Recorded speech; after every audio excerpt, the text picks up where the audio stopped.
Katuruan tungkol sa panunumpa. Mateo Kapitulo 5 versikulo 33 hanggang 37. Narinig din ninyong iniutos ng Diyos sa inyong mga ninuno, huwag kang susumpa ng walang katotohanan, sa halip, tuparin mo ang iyong sinumpaang panata sa Panginoon.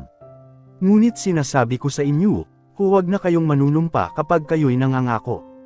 Huwag ninyong sasabihin, isaksi ko ang langit, sapagkat ito'y trono ng Diyos, o kaya'y, isaksi ko ang lupa, sapagkat ito'y kanyang tantungan.